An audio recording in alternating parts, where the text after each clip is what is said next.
afternoon, Omari. How are you doing? Not too bad, thanks, Colin. Okay, so I've noticed you've got all the utensils in front of you, so what are you going to be doing today? So you can introduce yourself. Right, so today we'll be doing 2 fried dumplings, so self-raising plain dumplings, and then we'll also be doing wholemeal dumplings as well, and then a bit of mac and cheese on the side. Excellent, sounds very tasty. Now, where did you get this idea to do all this in the first place? So, everything I know cooking-wise, that comes from my parents, mainly my mum, my dad, my grandma as well. So everything's a bit of an infusion with what I learned from them, but then also what I know myself in terms of just cooking throughout the years. Right. So it's a bit of a mixture of everything. Right. So, can I ask you, what island are you representing? Yeah, I'm proudly representing Jamaica. Ah, big up Jamaica. Of course. Woo! Right, so, what's the first plan of action for this session? Right, okay, so earlier we just set up the dry ingredients. So you have your flour, you have salt, baking powder, and some sugar as well. So not a lot of people put sugar in their fried dumplings, but this is my girlfriend's recipe, and I can assure you, I've tested out dumplings with coconut milk, water, normal milk, butter, every variation. This is the best variation. This is what all my Caribbean friends like. This is what all my African friends like. This is the #1 one. So we say that's a typical Jamaican style then, yeah? This is the best. Is it your version? I'm not sure if it's typical, but it's the best. I'll guarantee you that. Oh, it's the best? Alright, we'll see. Yeah. We'll see then, we'll see. Right. Okay. So the first thing you need to do, you need to put all of the dry ingredients in the bowl. Okay. And then before you add the wet, you need to make sure you mixed it. So you need to make sure it's all nicely incorporated. So that what are you mixing now? Is that the plain flour? Is that the white flour? Yeah, so this is self-raising, baking, sugar, and some salt. Now with this one, I've added a 2-to-1 ratio between the salt and the sugar, just so it comes out slightly sweet. Now I know a lot of people will be like, hold on, dumplings are savoury, but if you throw a little bit of sugar in there, it goes a long way and it makes it taste just slightly better. So that one you're mixing now, is that the wholemeal? So this one's a wholemeal. So what's in that now? Have you put sugar in that? Yeah, so it's the exact same ingredients, but we've taken out the self-raising and we put wholemeal flour in instead. Okay, excellent. Right, so these two are nice and mixed. Now the next thing that you want to do, you want to create a little divot in the center of both. So this is where you're going to pour the milk in.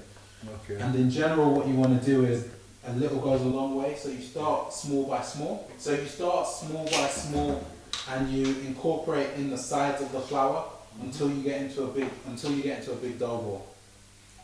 So the easiest way to do this is probably to eyeball. In fact, I'm going to start off with a spoon. It's slightly easier. So I just go around the side, flicking the flour in just pretty simply like that, and then just wait until it comes into a ball.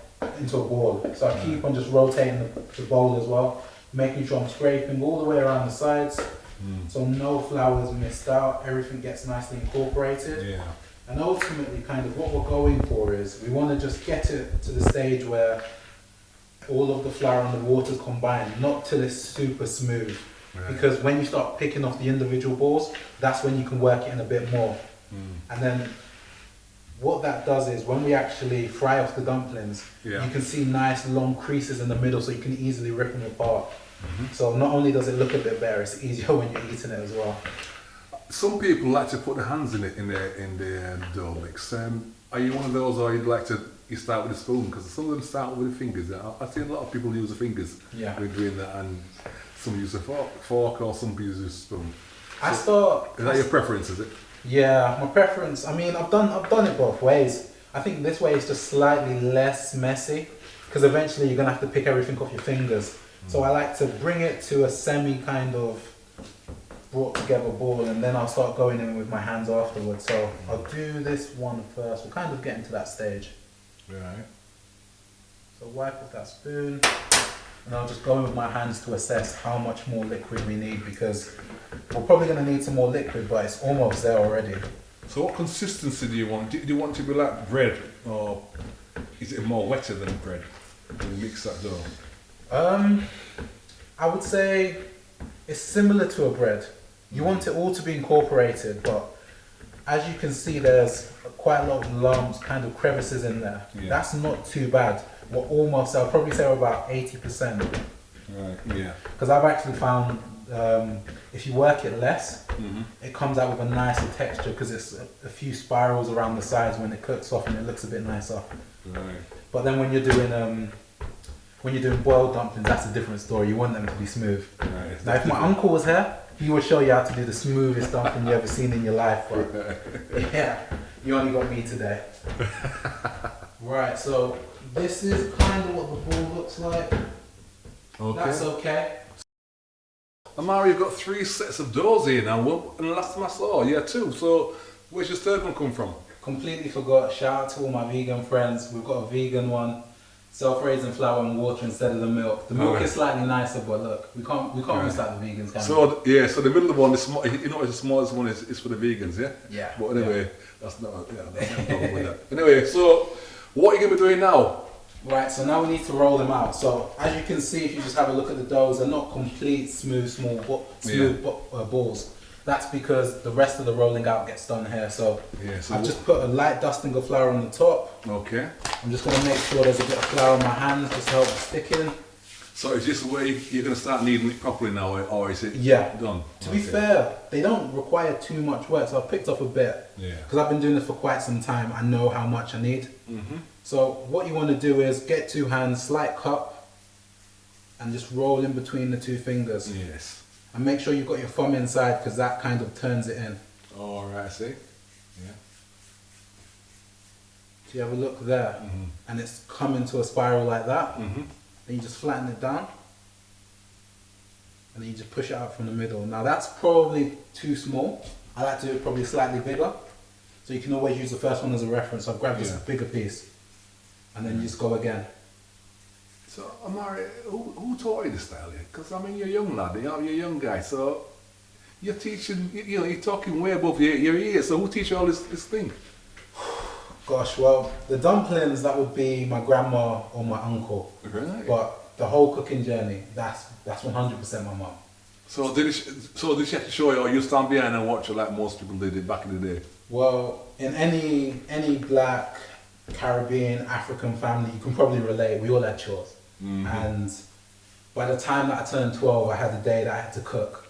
So I had to learn quick. But in terms of where it all started, it was just helping out my mum in the kitchen. So she was... So you volunteered then, it wasn't like you forced it, you forced on you? Well, to be fair, I don't think it was voluntary to begin with. My mum just asked me to, help her out, and it was doing a bit of salad, cutting some cucumbers. I was cutting them, didn't think too much of them. And then the next day when we were at school, my mum was just... speaking to all of my friends' mums, she was like, "Oh, Omari was cutting all these cucumbers. He did it really amazing, so on and so forth." And that encouragement just made me think, you know what? Yeah, I can keep on doing this. And first and foremost, I love food anyway. All right. And then I thought, you're a foodie. Oh yeah, secret foodie, yeah. There's no secret. There's no secret. So I thought, if I cook the food, I can eat more of the food as well. Yeah. So that's where it came from. Yeah. All of my secret foodies know that one. Okay. Everyone knows that one. But it was mainly from the encouragement of my mom, genuinely. Her encouraging me made me feel good, made me feel confident in myself, and thought, you know what, let me keep on going. So then we went on to mainly start with baking, to be fair then. So we did fairy cakes, Victoria sponges, and then when I was 12 I started moving on to main meals, doing chicken pot roast, helping out on the Sundays, cornmeal on the Sunday, for brunch, things like that. And it just kept on going from there. And then I really decided that, you know what, I really enjoy this. So was that a common thing in your household, and everybody learned to cook, or is just you one in the house? Oh, everyone must cook. Everyone must cook. Everyone must clean. It's a must. Everybody must. Must, yeah. Everyone. That sounds very Caribbean to me. That Oh, for sure. Everyone has to play their part. Yeah. Everyone has to play their part. It wasn't all left up to my mum or my dad. It wasn't left up to my sister. Everyone played their part. So that's how it went. Excellent. So that one. So these dumplings now. Is that the plain one, or is it the self-raising? Oh, that's the self-raising. So this is the self-raising flour ones. Right. So if you can see with the hands, I'm just doing it slightly fast. So I'm rolling it out. I give it 1 or 2 taps to flatten. Flip it over, flatten again. Because you don't want it completely flat like a dish. You want it to be a bit puffy, just to give it some shape. Yeah. But what I found is this size is a really good size because we have milk in them. They're a lot more dense than the water ones, which we'll do later. Yeah. So you want to cook it on kind of a a medium low heat. And because it's a medium low heat, because of the dense milk in it, you want to cook it a bit slower, and that's why you have them smaller. Yeah. Because the water ones, you can make them bigger, it's fine. Right. Because they cook quicker, but these, they need to take a bit more time. Take time, yeah. Yeah. Now some people like to do that. Some people like to finish theirs off in the oven, and that's in the oven. You put fried dumpling in the oven? Some people do, yeah. So some people will probably cook it about 70-80% on the stove, and then they'll finish off in the oven. Me, I prefer to do it all on the stove because you really get that crisp. Yeah. It's just better for me personally. Yeah. Okay, so that's your personal choice, but you've heard of people actually finishing in the oven, which is a new one to me. I never heard of that. Yeah. So my hands are getting a bit sticky now. As you can see, there's no visible flour. Oh, so you use that for your coating. I see. I normally just put one hand in there, get a bit of flour, mix it to the other one. Because you've got the main hand where the ball's in, and then the other hand just goes on top. Yeah. Just take up that much. So after this, we'll put the recipe up online. So let me actually find out if you've got. Yeah. Now, I think this is the hardest part with the dumplings. So what you want to do, you always want to throw a tester in. So once the oil gets hot. How much oil have you got in there, by the way? It's about half a thumb, well, half a bit of a finger in. We say about an inch high of oil, yeah? Because you want enough oil to get to the halfway point of any dumpling. So what you want to do as a tester, get a small piece of a dumpling, you put it in, and if it starts bubbling and then it rises to the top, that's when you know the oil's at the right temperature. So you see with this one, this pops up. It's floating along. So it's at a good temperature, ready. Okay. But even with this, what I do is I don't go in and put a full batch of dumplings in. I'll cook one, and then I'll test that one after. So you're going to do one by itself? One by itself at the moment. The main reason being is because you want to get the oil at the right temperature. Once you get the oil at the right temperature, you're golden. You don't want to have to be adjusting the oil. So for me, this is just the fail-safe way. So I absolutely know that my oil's at the right temperature, and I don't even have to play with it going later down the line. Right. So now with the dumpling, because we're cooking it on a medium to medium-low heat, it's probably going to take around 10 minutes or so. Yeah. And I normally only maybe flip it once, but sometimes you can flip it more if you want, to be fair. That's all personal preference. Because if you can have a look at the smaller one's browning up a bit more than the bigger one. Yeah, that's purely just because of the size. And if you were here, you could actually smell, the flour, you can smell a bit of the sugar in it. It smells, it makes me hungry just smelling it now. Definitely. So I don't want to make the viewers feel hungry as well, so I'd rather not mention about the smell now, but I can see the colour changing. Okay, so you're saying that the flame is, as you can see, it's fairly low, so... Yeah, it's not too high. It's not too high, okay. So this isn't ready to be flipped yet. It's getting colour, which is great.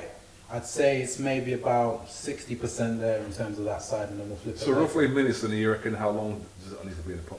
In total, it'll be in and around 10 minutes. I'll probably say about 8 to 10 minutes. Right. Now, dumplings are my favourite thing in the world. People say things like, That's my favourite as well, you know? Thank you. People say things like, what can't you live without? Pasta, rice, potatoes. For me, it's dumplings.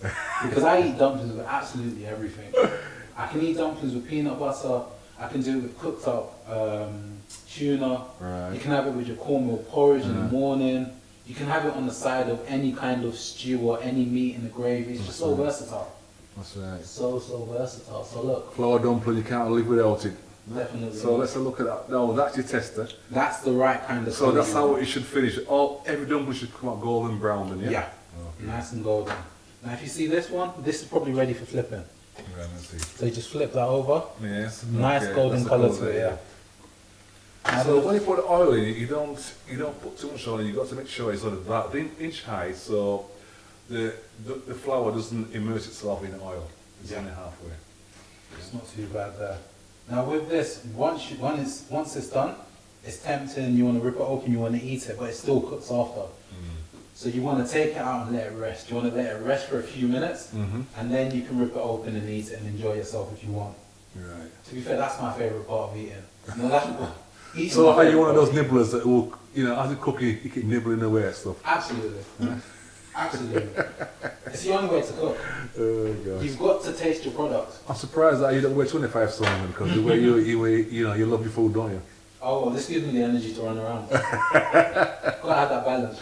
Alright, okay. Yeah. So you got to burn it off. Definitely. If you can see around the side there, you can see a ring.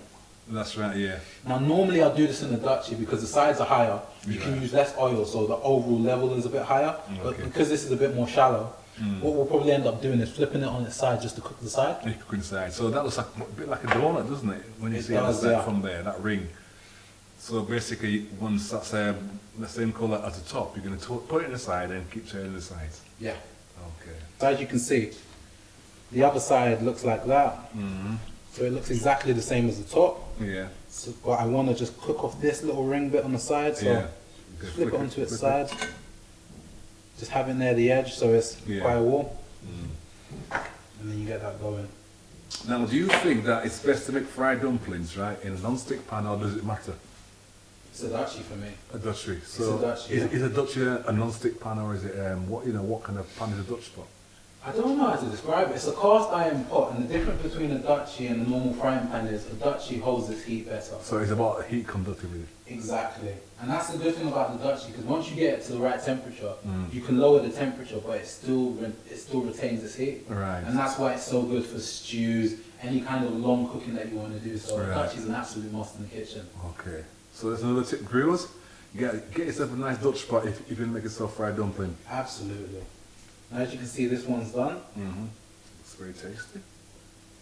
And another thing that I didn't mention that we've done over here, so in terms of once you're done, in fact, in preparation, you just want to get a dish, a plate, a chopping board, and then you just want to line that with a paper towel to absorb the oil. Yeah. And then you're golden. So as you can see with this one, I'm going in with a few more. Okay. Not putting all of them in because you don't want to crowd the pan. Because if you crowd the pan, so you need the a bit of overall space for it to move temperature around. increases, yeah. Now, these are frying off at a decent pace. So what I'm actually going to do is, I'm actually going to turn it down slightly. Okay. Because I can just tell by the sound that I'm hearing that these will get done pretty quickly. But by turning it down, you're controlling the heat. Okay. So you're saying that pan was letting off too much heat then? Yeah. Okay. Because it's turning the colour too fast. Exactly. And as you can see, these ones are rising as well. The main reason they're rising is because we put the baking powder. All right. Now, some people might be asking why we're using baking powder because we're already using self-raising flour. Yeah, why? Just using a bit more. Because for me, because normally I use milk, but these ones have water in it. Yes. The more raising agents that you have, the lighter that they are. And I just like a lighter dumpling. So that's personal preference. Okay. So you don't need it, but for me, like I told you, this is the best recipe. And if you want the best recipe, it's got to be baking powder. Spoken by the master dumpling maker here. Yeah. The funny thing is, people at home, you don't know the guy behind the camera because he's the real master here. He's the one who taught my girlfriend how to do these things, so I'm doing his recipe. Flattery will get everywhere, man. Right, now these dumplings, this is the second batch you just taking out the pan now, and look, I must say they look stunning. And dumplings are great with everything because they're always good party food as well. Really good party food. So the recipe that we're going to give you, it's great for the party, it's pretty easy to do, and you can knock out a lot of these as well. And it's cheap as well. Major key, yeah. Cheap and cheerful, huh? Yeah. Exactly. Survival food. Oh yeah. I think that's the best thing about it because a lot of the food in the Caribbean, specifically I'm talking from like the Jamaican stuff, it's not fancy meats, it's not fancy ingredients, but it's hearty food. It's really good food. Now, the best way to test it, pick any one you want. So I'm not picking any ones that just came out of the oil. Okay. And then, as I was talking before, you can see the creases, so just break it along one of the creases. You get hungry when look at the steam coming out of that. I know he's making you hungry. And the big thing you want to test for is in the middle. You want to make sure it's completely done, because if it wasn't done, you could pull a bit out and you could roll it like a dough, but that's actually done. Okay. And you can see the steam, so it's already still cooking. Yeah, it looks tasty, it really does. So we're going to have to do a bit more of a taste test. Don't forget, you're going to burn it off later on, you know. Okay. Yeah, so this is wholemeal with milk as well. Okay. So because we've already done 2 rounds of dumpling, there's a slightly less oil because the dumplings has absorbed some of the oil, so you do need to be mindful. So already now, I can hear the sound of the oil. Yeah. And that sounds kind of high to me. So I'm going to slightly turn it down, just a touch. Now in terms of the pan as well, one thing that we didn't talk about is crowding the pan. Overcrowding it. You don't want to put too many in. Right. So the way that we've got it here, So so how we many have 6 and 7. So you put how many in there now? There's 6 in there now. Yeah, and then that's 7 optimum. now. Okay. Because here you could probably get about 2 more dumplings in here, but you wouldn't want to put any more in. Main reason being you want there to be enough oil around each individual dumpling so it has its own space to cook. Yeah. And then the more dumplings that you put in actually lowers the temperature of the thing as well. So as I mentioned, the hardest thing is getting the temperature right. But once you get the temperature right and you make sure you don't overcrowd the pan, Yeah. once you've got that one dumpling done, you know the rest of your dumplings are good. And the only thing you might have to do is slightly turn it down. Now, the key difference between the wholemeal dumplings and the self-raising or the plain or any other flour dumplings are, this is already brown. So in terms of the overall colour, this will come out a lot darker. Yeah. So you just need to be mindful of that when you're actually cooking it. So what are you looking for when you need to turn it over? So very similar to these ones. So as you can see, around the edges, everything under the oil, slightly darker. And then just above the oil level, you can start seeing a few cracks. That's where it starts to rise. Yes. So it's nowhere near done. One thing you can do is just tap it because it will get a little crispy, the same like these ones. They get a little crispy, so it's not near done yet. You're probably going to need about 2 more minutes, maybe 3. We'll see how it's going and just keep that one going, really.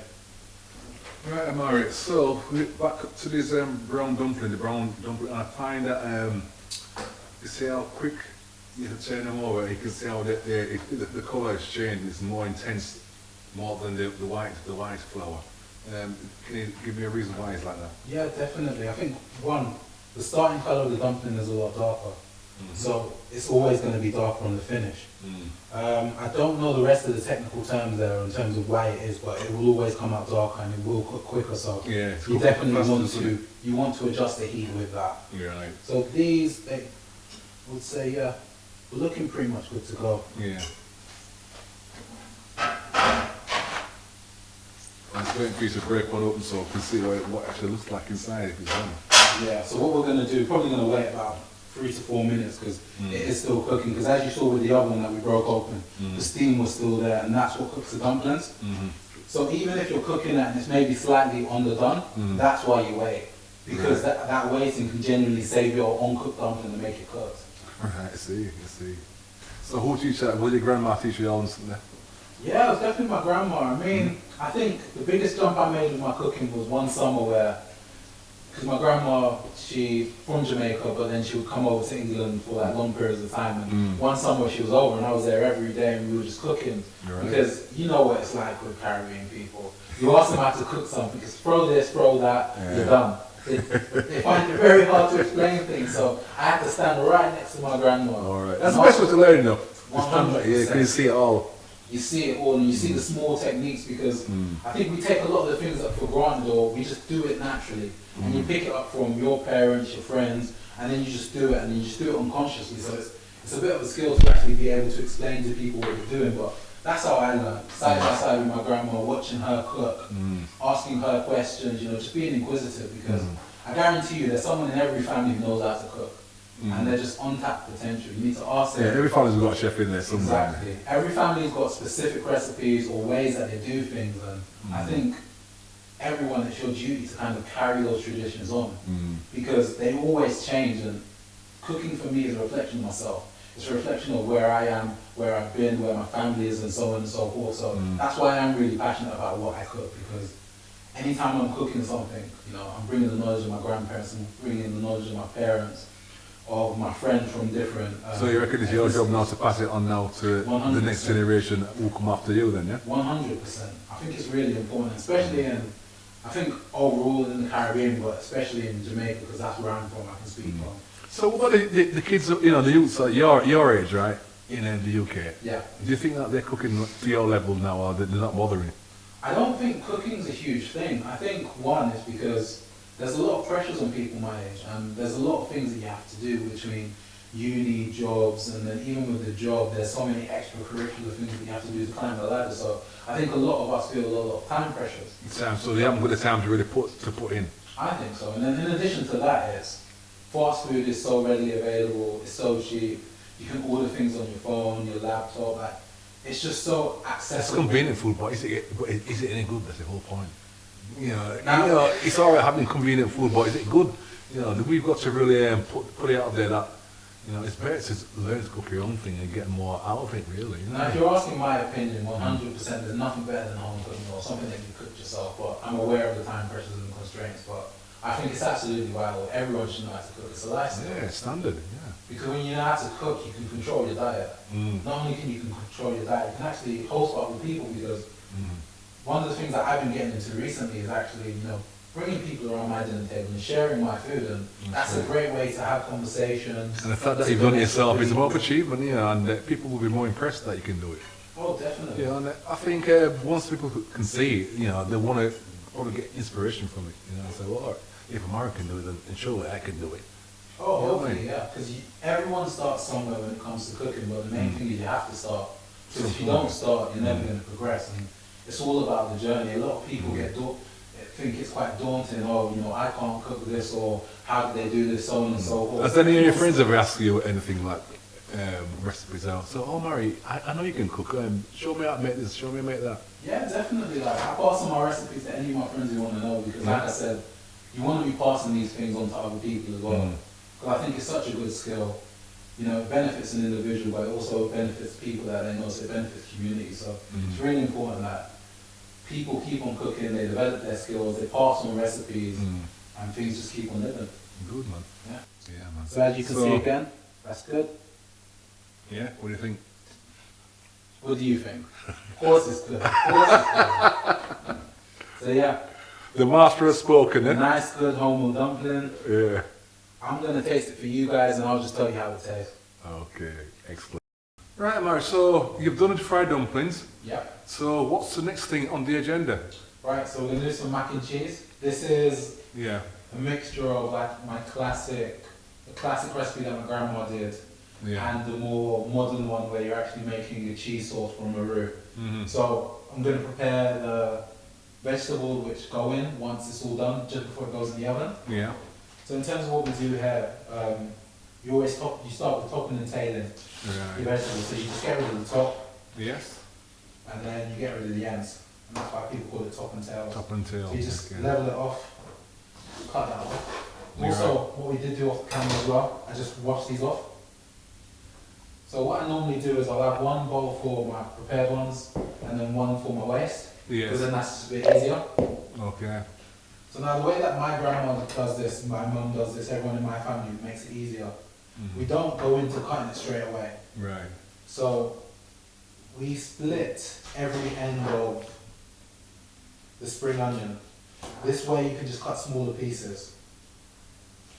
Because ultimately, one of the nicest things when it comes to cooking is if you have a fork of food, ideally you want to get a little bit of everything on that fork, because then you're getting all the different flavors. So the smaller that you can cut some things in some recipes, the better that they turn out. So I'm just going to do that for everything. So just cutting across each stem,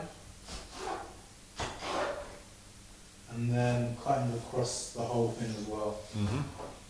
So just in general, when it comes to safety, you cut different vegetables different ways, but ideally what you want to do is you want to hold the knife nice and strongly, and then when you're cutting a vegetable, you want to have either hand on either side of the veg. Because then that way you don't cut yourself. You don't want to have your hands on the top or on the sides. You want to have the knife in between. Spoken like a true professional, Omari. To be fair, I learned all of this one from, I did food tech when I was at school, so they taught me all the little sciencey bits behind it, and then the knife skills. I watched a video online from a chef, but I won't mention his name. So you like to learn your stuff online as well, a bit of your stuff online? Anywhere that I can get, if it's a book, if it's from my mum, if it's from a friend, learning's learning to me. So we've got them all together, you bunch them together, you put the end down, and now what you want to do, you want to have your thumb back, and then your fingers in a bit of a claw motion, because ultimately the knife is going to be resting here. And then this is where you can go sharp. You don't have the right knife for it, but what you essentially want to do is cut across, and then each time you cut, you bring your finger back a bit, bring your 4 fingers back, and then you keep on going like that.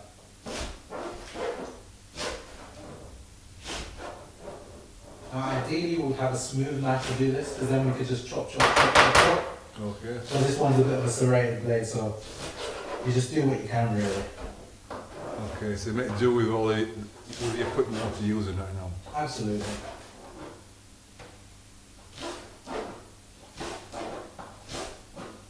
All the same, it's still a good technique. It's something there which people can learn. For sure. Because I think a lot of anyone's cooking is preparation. So if you learn good knife skills, it saves you a lot of time down the line. Because you can cut things a lot quicker, so you can actually get to the cooking part of it a lot quicker. So roughly chopped. Right. A good size there. So now what I'm going to do here is I'm going to just put it into my bowl. Okay. So are you put all your chopped salad in there? Yeah, so the only 2 things that we're doing here is the spring onions and the tomatoes. I'll put them together because they go in together. Right. So the next thing we're going to do is the tomatoes. So I've taken the top of the tomato. What I tend to do, so I'll cut this in half. Again, the bridge. Yeah. Chop through. And then I like to get rid of the core bit on the side. So what I do here is I make an angled incision to the side. On one side, another angled incision on the other side. Yeah. And then it slides out. Very good. Do that again on the other side. So slight angle. You slide in. Yes. The other side. So you create like a V shape. Exactly. And then it slides out. So what kind of tomatoes, you know, like, what do you call that? Because they're quite big, aren't they? Yeah, so I think these are like beef tomatoes. Beef tomatoes, Yeah. okay.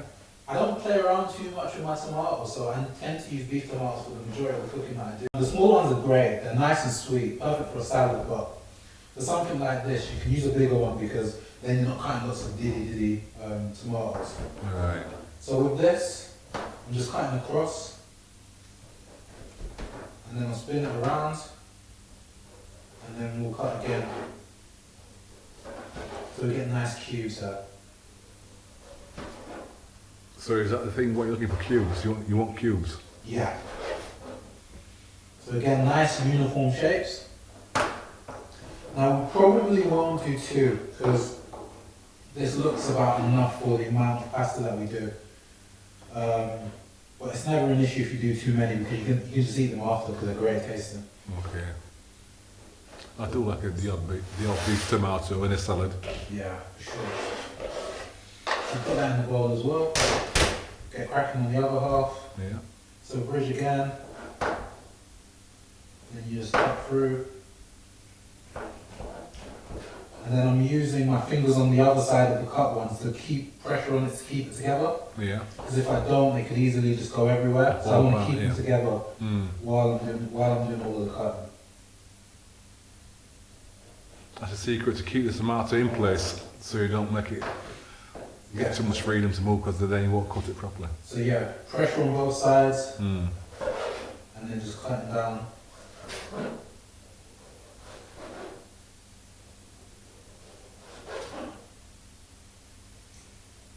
As you can see, some of them come apart, so the bigger bits I'll just move to the side. Yeah. And then I'll just continue with the one that I can. And then we'll go back to that in a bit.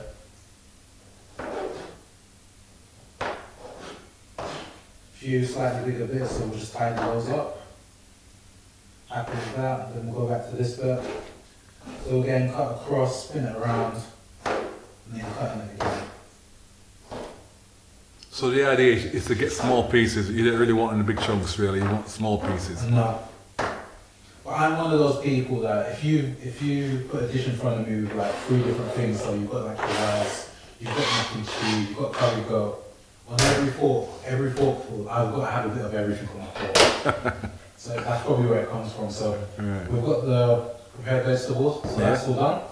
So the next thing we'll do is the cheese sauce, and then we'll boil the pasta afterwards. Now the reason I do it that way is because I want to add the cheese sauce to piping hot pasta. So I make sure the cheese sauce is done first, and then we go on to boiling the pasta. Right, so you're going to show us how you're going to make a cheese sauce? I am, yeah.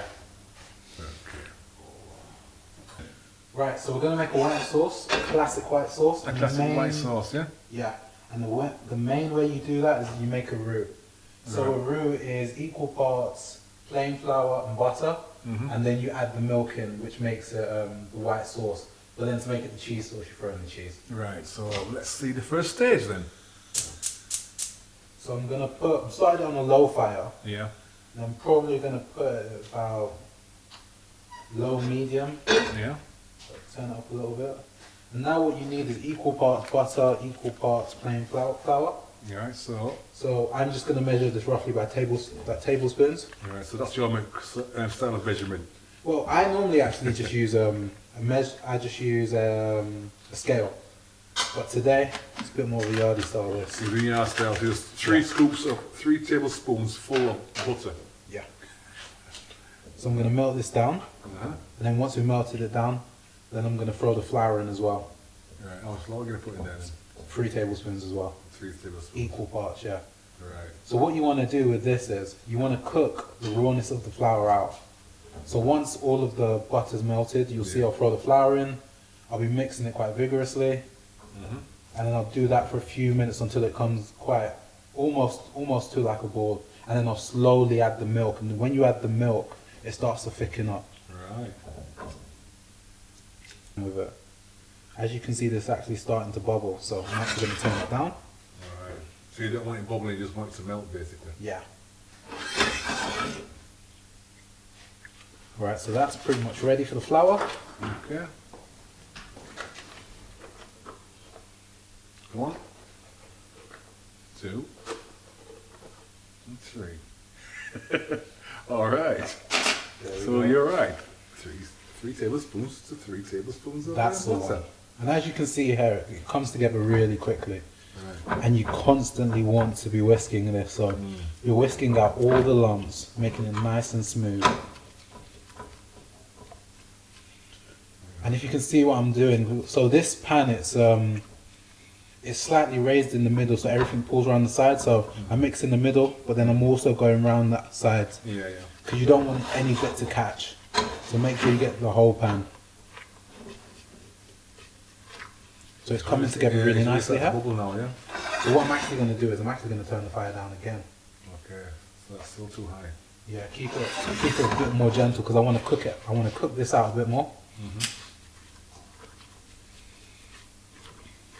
And another thing that you'll notice as well, the colour's slightly changing. So not only is it getting thicker, it's getting slightly darker, a bit more rich. Yeah. So it does change colour then as it gets blending.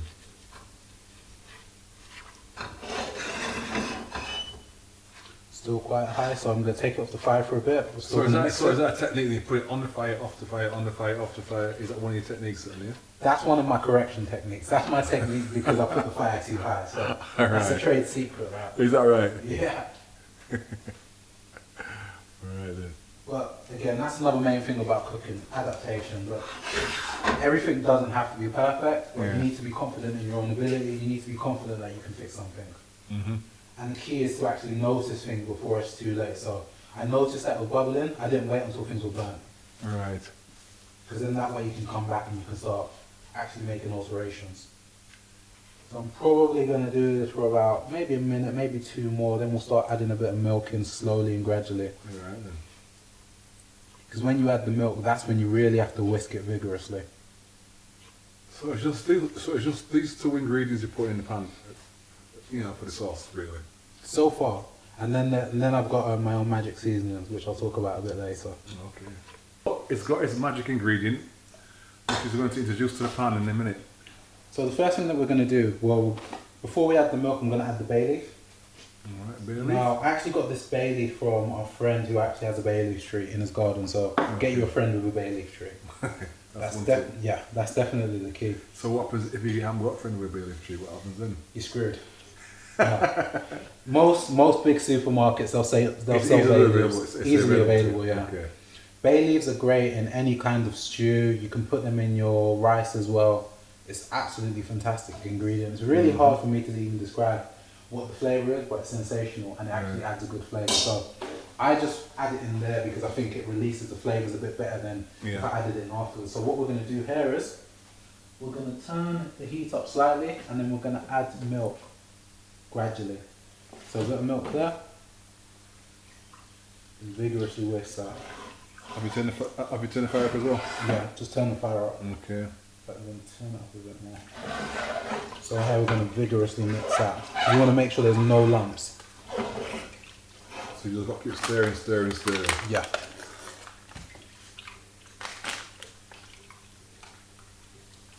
And what you'll notice is, as you mix it, it will always get just slightly thicker.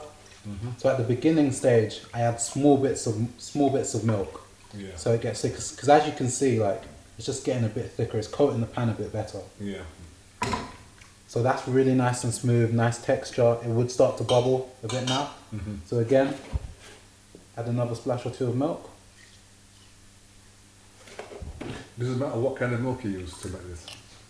Now, I haven't tried it with almond milk, but I've seen online that you can use almond milk and other milk. So for anyone who's vegan or wants a non-dairy recipe, you can do that. You can do this without dairy. Okay.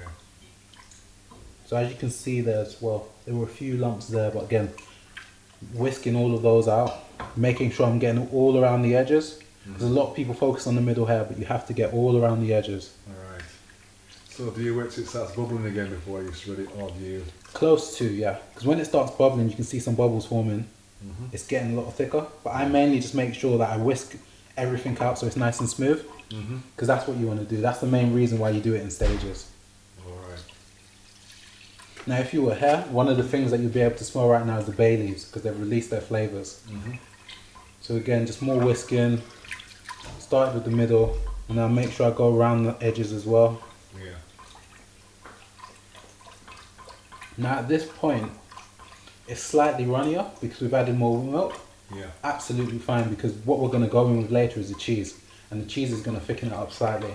Oh, so you want it at that stage like this now, as it is quite runny? It's fine at this stage, yeah, because what's going to happen is when the bubble starts forming, it's going to get a little bit thicker because of the flour that we've got in there.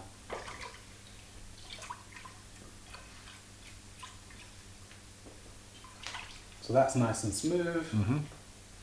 And then I'll probably add about just a touch, a bit more milk. And then we won't need any more milk. Yeah, that's it.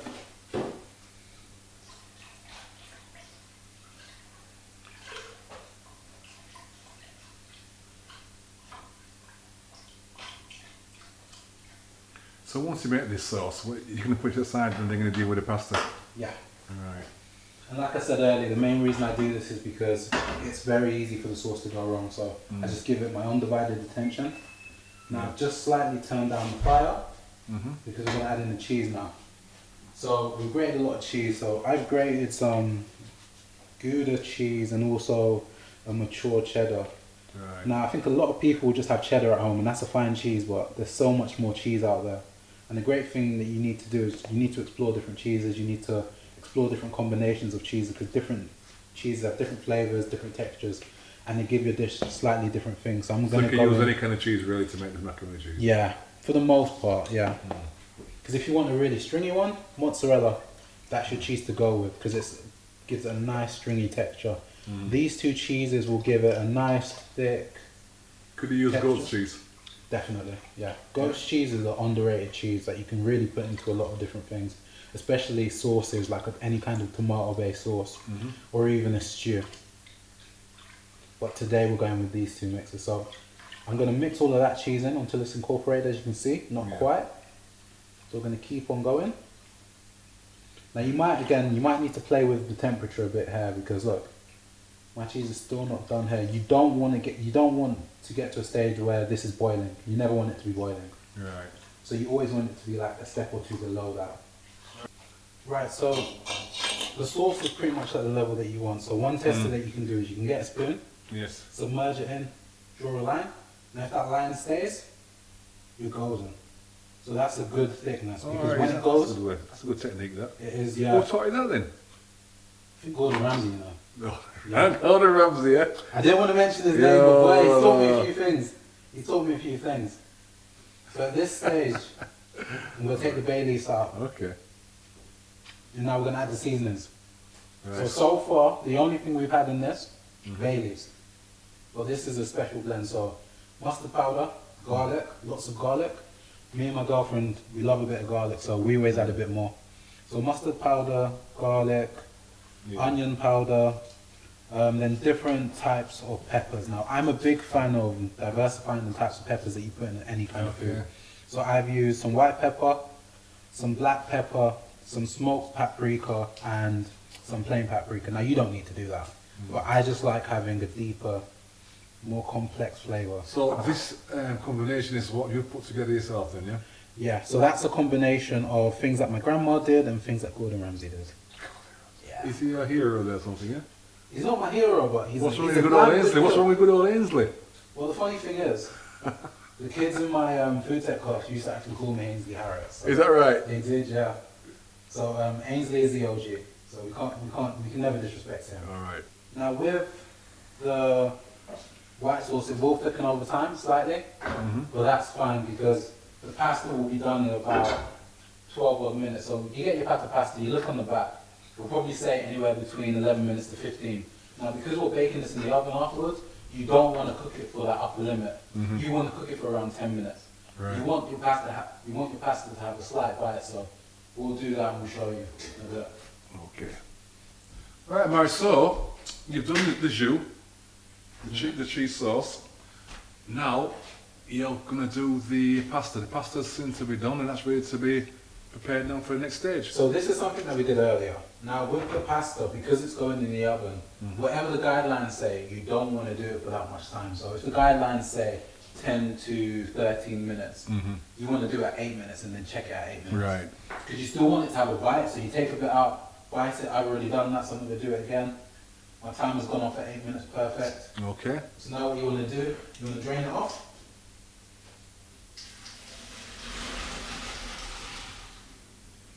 Okay. Now this is the fun part.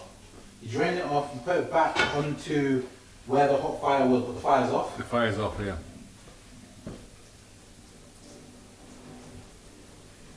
So you just drain out the pasta into a colander? Yeah. I'm just going to wait for it to stop dripping. I'm not super fussed about all the water being out. I mean, Yeah. ideally you kind of like, something like that's pretty good. Yeah. So I'll transfer it over to here. Now what I'll do is, I'll pour that all back in. Right, that goes back in the pot. Yeah. And now this is what you prepared earlier on, that's the tomato and the spring onions, yeah. I'll just put some of these in. Now what I try to do is I try to have a good ratio. So this is why I kind of cut a bit more than I need. Okay. And then I'll mix it in. So how much of that portion have you put in there? So one beef tomato and then 3 spring onions. Right. And let's see how much we'll make here. So just mix it in because you want it to just be nicely evenly distributed. So as you can see, we ain't got enough here. I want to add a bit more. Right. Now the reason I add spring onions and tomatoes, this is a shout out to my grandma because this is what my grandma used to add to her mac and cheese. Now she didn't do a cheese sauce. She did the classic. Onions and cheese, onions, cheese, eggs. Mix that together. Pour that over the pasta. Bob's your uncle. But me, I like to do cheese sauce. But this is a bit of a throwback, so it's a bit of an ode to her. This. So even now, I can add a bit more. You're right. Okay. And then another thing I like about this, it just adds a bit of colour. It does, doesn't it? Adds a bit of colour, adds a bit of natural colour when you're talking about fruit and veg, and that's nice. So we almost used all of it. To be fair, I'll probably just chuck it all in. It's up to you. You are the chef. I am indeed. Creative control over here, I'm just going to chuck it all in. Creative control. Yeah, because I like a lot of this. The spring onions are great because it's a nice subtle onion taste. It's not as strong as a normal onion. Yeah. And that's why you don't always need to fry it off. That's why you can put spring onions directly into a salad. Yeah. I mean, you can put a red onion directly into a salad, but again, it's just different strategy. So I've thrown that in. Then the next step, the key to trying to make this come together nice and thick is the cheese. So we've already added some cheese to the cheese sauce. Right, But okay. I'm going to add some cheese directly into the mix as well. Yeah. Now what this will do is, because it's already on the warm fire, the fire's not on but it's warm because it was on previously. Yeah. I'm just going to mix this up with the spoon. So that cheese will melt in there because even though the fire's not on it, because this was still warm. Because the pasta's hot. Yeah. And it's still on the warm fire that's not on, so it's going to melt. It's already melted a bit on this fork. Fantastic. Yeah. And then I'm going to start pouring in the sauce. Okay. What's else really tempting? Ooh. And the great thing about this is, you hear that sound? And that's the sound of great mac and cheese. The slurping of mac and cheese. Absolutely. Now the cheese sauce is interacting with the actual cheese that we put in, and it's already getting nice and thick, so I'm going to add a bit more. Because this way you get a nice saucy rich cheese, but then when it cooks and then it actually cools down, you actually get somewhat of a cake shape. Which is, I know what you have to know, you want that mould, don't you? I know what a lot of you Caribbeans out there want, and that's a mold. Now, with this pasta, it's not the best one for the cake shape, but this pasta for me, the elbow mac and cheese, the one with the 12s, this is the best just for catching sauce. Just look at it. The cheese sauce just gets nicely incorporated into the it. smell, I can't even describe the smell to you. Just, if you love cheese, this is cheese here. Big time. Big time. Lovely, lovely. Now you get your dishes. So what dish are you using to do this? So Pirate's dish, Right. or just an Oven-proof, yeah, oven-proof. Now ideally I'd use a rectangle one, but any Okay. shape is fine. The reason I like the rectangle ones is because they're not too deep, they're quite wide. Alright. So then that means there's a bit more surface area when you're cooking the macaroni, so you get more crispy edges. Right. This one, because it's so deep, it will be, you'll get quite a softer middle. Okay. But mac and cheese is mac and cheese. Certainly is. Right, so I'm going to try not to waste anything. So Waste not one, not that's what they say. that's the one. You know, Caribbeans don't like to waste anything, you know? Now I'm just going to pat it down. Okay. Now again, because of this specific type of shape, you want to pat it down and kind of get pushed in together so they kind of interlock. Yeah.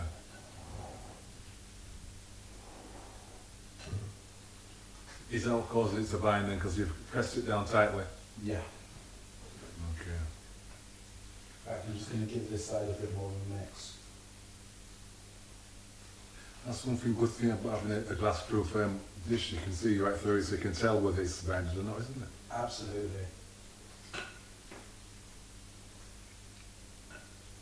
Because you can actually see here, one dish is slightly more, this one's slightly more juicy than this one. Okay. Why is that then? You said because you've got more sauce in that? Oh yeah, you can see there's less sauce in that, wasn't Yeah, it? it's just the way that it was poured. So one of the things that I'm just going to do here, I'm just going to go in, take a scoop, Why don't you put some more sauce in there? take another scoop, because I finished off the sauce and then just pour it over here. So again, this is all, you know, you do something, adaptation. Oh, right, that's And you just that's work a good with tip, it. that is a very good tip, that is. Very good tip. And then I'm just going to remix it again so it has a bit of a better balance. Yeah. Now that first one that we showed you is probably still going to be a bit more cheesy, but hey, if someone likes the cheese more, they can have that one. This one will be more of a pie. Okay. So again, mix this one up again. And this is a good thing about cooking, where you can always adjust. There's a lot of steps that you can adjust. Yeah. And just never be afraid to adjust, because look, That's it. It's never set until it's gone in that oven. You can do whatever you want, isn't it? absolutely. Right. So that's the secret of it, folks. Yeah, and cooking's not about getting things right the first time. Like, cooking is about making good meals, and however you get there is how you get there. Now, ideally, you don't want to have to do those things, but as is life, sometimes you need to adapt, so you adapt. Simple as. So push that down. I'm happy with that. Nice level shape. Yeah, Great. as you can see now, look. You can see that's more for consistent. Next Slightly more there. juicy, yeah. There you go. Very similar. Now, just to finish it off, a little bit of cheese to top.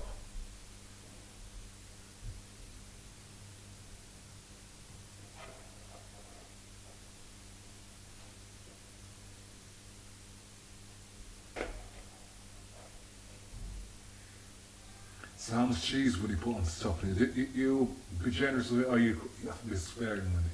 I'm going to be sparing because I've put cheese in at every stage. Right, so you're not one of those heavy-handed ones like to put a lot of cheese on top? Like No. But to be fair, if you taste my mac and cheese, it's probably got more cheese than the average person's mac and cheese. So yeah. one of the keys with this kind of mac and cheese, you want to taste the sauce and you don't want it to be too cheesy, because remember, you're adding cheese before you add the sauce and then you're adding cheese on top. Now, a pro tip, normally what I'll do is I'll actually add breadcrumbs to the top. Would you? Breadcrumbs. So Oh, right, okay. here's what it is sometimes. Well, that's just extra garnish, isn't it? Oh yeah, the breadcrumbs are great because if you like that crispy top, Yeah. that really does it for you there. So ideally what you want to do is put them on the middle shelf. Now, because we don't have space for both on the middle shelf, I'm going to put one on the middle and one on the bottom, Right. and then I'm going to rotate them. Okay, so what's the temperature? What do you put it on the oven? Right, so if you've got a fan oven, you'll need 180. If you don't have a fan oven, you'll need about 200. So that's a set cheese, put it on there, and it's preheated the oven. How long has that oven been on for? So, all depends on your oven. This one has been on for some time because we're doing some other things in there. But you probably want to preheat it for about 10 minutes. You want to get to that right temperature. The reason being, you want your food to start cooking the minute it goes in the oven. You don't want to put your food in the cold oven and wait for the temperature to go up, because then that means it needs to cook for longer. You want it to just go in hot straight away, no fuss. Right. So that's in there now. We got them in on covered. Now, because everything's cooked, we're really just doing this to bake, to bring everything together, to bring the cheese to bind. So what I'm going to do is I'm going to put it in for about 10 to 15 minutes. I'm going to look at it, and then I'm probably going to switch them around another 10 to 15 because it's uncovered, and then that should be it. All right, so when it's done, we'll see the finished product of Omari's masterpiece. Okay, so one good to be told you, preheat it over 10 minutes before you put the finished product in. Yeah. Okay, so in 10 minutes time, well, 10, 20 minutes time, we'll see the finished results. See you soon. Right, Omari, we're at the last stage now. We are. Let's see your final result. Let's see what's going on in there then. Okay, man. So they've been in for about 40 minutes. We rotated it because this is in the fan oven. Yeah. Oh, it looks wonderful. Oh, that's called mac and cheese, mate. Look at that. Eh? And he's done two, not just one, he's done two of them, so let's see if we can get this one out. Well, you can see the colours of it. You can see how it's well done on top. That's how you're supposed to see mac and cheese. And obviously, you can see down there, and that's how it's supposed to be, and that should set like a cake. And that's the second one. So this is mine to take home, and that's the rest of them for the rest of the share. Okay. Alright. Now what you want to do is you want to let this rest, because as you can see it's still bubbling. So it's still cooking, so the more time that you let it rest, the more it'll be more of a pie and it'll be tight. And to be fair, I really just want to pick one or two off the top. I might just have that one just You go ahead, you go ahead. Mm. I think it's cracking, looks beautiful. That's what you want. But can't wait to play it up. So we're going to leave this for about 10-15 minutes or so. And then we'll come back, we'll get slices out, put the dumplings on the side. And these are great side dishes to have with any of the other meals that anyone else has created. Excellent, so we'll come back when you're ready to plate up then, yeah? Yeah. Okay. See you soon. Brilliant, okay. Right, Mary, so this is a finished product, is it? It is indeed. Right then, so what have we got here then? Explain to the viewers. Right, so we'll start with the dumplings. We've got 3 different types of dumplings. We've got the wholemeal dumplings. As you can see, darker texture, a lot more crusty, reminiscent of bread. And now we've got my favourite dumplings, self-raising flour with the milk. As you can see, a lot more smoother texture. Different colour as well, you can see. Yeah. And then lastly, we've also got just the most standard dumpling. This is the recipe that my grandma would have made. So just self-raising flour and water. Right. So as you can see, each 3 of those different textures. Now, just remember, we've just made sides today, so this wouldn't be a complete meal. This would be the accompaniment or something else. And as you can see, we've got the mac and cheese here as well. Mac and cheese, a crowning glory. Definitely, yeah. Wicked. So we're just going to go in here, try and get a nice slice. And this is what it should look like, folks, when you're taking it out of the oven. I want to let it cool and rest. Absolutely key that you let it cool and rest as well, because then that gives it a better chance of kind of sticking together. This one is very gooey, so as you can see, there's not much sticking together, but oh. Yeah, and you see it's still steaming hot, so really you could do it a few more, well, a good half an hour really, to be honest. So when you're really cooled on, then you get the real cake effect. But yeah, you can see it's really fresh out of the oven. You see the crispy top and it's nice and moist everywhere else. So the great thing about this is it's good for tomorrow, the day after, even the day after that. You can get a good few days out of this. And everything's nicely incorporated. The ultimate comfort food, isn't it? Definitely. Well, Omari, I say one thing, you've knocked it out of the park, man. Knocked it out of the park, and that's a great dish. I've learned from some great cooks, and this is just the embodiment of all my hard work and everything that other people have taught me. Yeah. So I think your grandmother teaches you well and your family teaches you well. I should be really proud of what you've done there, man. Thank you. Big up the younger generation. There's hope for us yet.